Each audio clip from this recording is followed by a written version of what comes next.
Hi everyone, welcome to my channel. ఈరోజు మేము home made biscuit చేద్దాం. Let's do it. షుగర్ తీసుకొని ఒక బౌల్లోకి వేసుకోవాలి. సరిపోయేంత వాటర్ వేసుకోండి. ఇట్లా షుగర్ సిరప్ చేసుకోవాలా.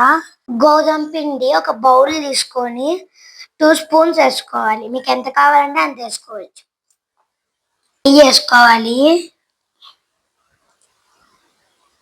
బాగా మిక్స్ చేసుకోవాలి. ఇప్పుడు మనం రెడీ చేసుకున్న షుగర్ సిరప్ వేసేసుకోవాలి. ఇలా బాగా పిండి కలుపుకోవాలి. ఇప్పుడు ప్లేట్ తీసుకొని మూత పెట్టాలి ఒక 5 మినిట్స్. 5 మినిట్స్ తర్వాత చపాతీ పిండి తీసుకొని బాగా మెత్తగైనాక తిక్కుకొని సైడ్కున్న మార్జిన్స్ కట్ చేసుకొని నీట్గా మీకు ఏ షేప్ కావాలంటే ఆ షేప్ కట్ చేసుకోవాలి. కట్ చేసుకున్న తర్వాత నూనె వేడెక్కాక ఒక్కొక్కటి దాంట్లోకి వేయాలి. మీకు ఇష్టం వచ్చినన్ని వేయచ్చు.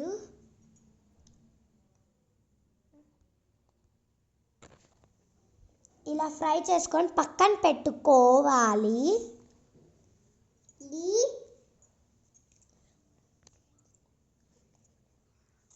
ఇప్పుడు ఒక ప్లేట్లో నుంచి ఇంకొక ప్లేట్లోకి టిష్యూ వేసుకొని దాంట్లోకి వేసుకోవాలి. ఆయిల్ అంతా పోతుంది. ఇప్పుడు మన biscuits, home made biscuits ready అయిపోయాయి. ఇప్పుడు టేస్ట్ చేద్దాం. సూపర్ ఉన్నాయి. బాయ్.